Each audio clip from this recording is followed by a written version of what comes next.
దాదాపు 35 లక్షల పైన జనాభా అంటే దాంట్లో ఇన్ని లక్షల మంది వలసలు వెళ్ళిపోవటం, ఎక్కడికి వెళ్ళిన ఇల్లు ఖాళీగా ఉండటం, ఇవన్నీ పోనీ ఇది ఒకవైపు అయితే, ఇంకొక వైపు ఆ దర్శి, నాకు ఆయన పేరు మర్చిపోయిన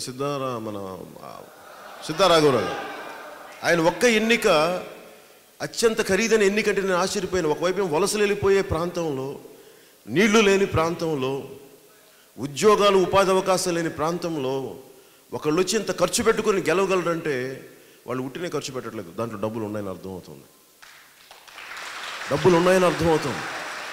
కానీ ఆ డబ్బులు వనరులని ఎవరికి వాళ్ళు కన్వీనియంట్కి వాళ్ళ స్వలాభానికి వాడుకొని వాళ్ళు ఎదుగుతున్నారు తప్ప. ఉదాహరణకి మాగంట ఫ్యామిలీ ఉన్నారు, నాకు చిన్నప్పుడే తెలుసు, మా నాన్నగారు స్నేహితులు. వాళ్ళు ఇంతమంది ఉండి కూడా పార్లమెంట్కి వెళ్ళినా, ఎక్కడికి వెళ్ళినా, చట్టసభలకు వెళ్ళినా ఎందుకు బలంగా మాట్లాడలేకపోతున్నారంటే సామాన్యుల్లో నుంచి నాయకులు రావాలి. సామాన్యుడు, నేను ఎందుకు అంబేద్కర్ భవన్లో ఉన్నానంటే నువ్వు ఏమీ లేకుండా, ఫ్యాన్ లేకుండా, క్రాస్ వెంటిలేషన్ లేకుండా, కిటికీలు కూడా సరిగ్గా లేని ఇంటి గదులు మగ్గిపోయి ఉక్కిపోతే నీకు ఎలా ఉంటుంది? అప్పుడు కూడా రాజకీయం చేయగలవు. ఎంతసేపు ఏసీ రూమ్లో కూర్చోవడం కాదు, ఖరీదైన కార్లు తిరగడం కాదు రాజకీయం అంటే. మన ఎంపీలందరూ 3.5 కోట్లు 5 కోట్లు ఉన్న బెంట్లీ కారులో ఢిల్లీలో తిరుగుతుంటే మనకి ఆ ఢిల్లీలో ఉండే పాలకులకి న్యాయం చేయాలనిపించింది. మీ ఎంపీలందరూ అదే చెప్పాను ఒక సభలో, మా ఎంపీలు డబ్బున్న వాళ్ళు కానీ మా ప్రజలు డబ్బున్న వాళ్ళు దయచేసి మీరు కేంద్ర ప్రభుత్వం దృష్టిలో పెట్టుకోండి అని చెప్పి నేను ఈ మాట మాట్లాడాను. అంటే నేను ఇంతమంది రోడ్డు మీదకి వస్తున్నప్పుడు అది నిజంగా నాకు చాలా బాధ్యత అనిపిస్తుంది, నాకు ఆనందం కలిగించేది.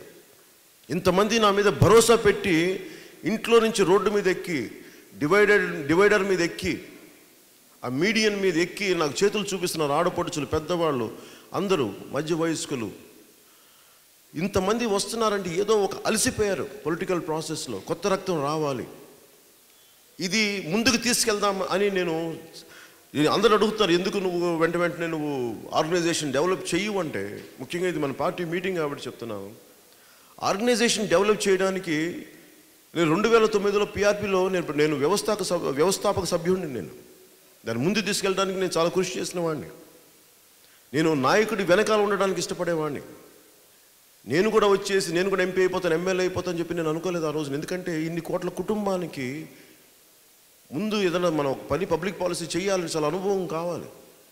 నేను ప్రతి సభలో చెప్తుంటాను, చదువుకోవడానికి, ఒక ప్రొఫెసర్ కావడానికి పిహెచ్డీలు చేయాలి, ఒక సబ్జెక్ట్ మీద అవగాహన తెచ్చుకోవాలంటే బోళ్ళంతా చదవాలి.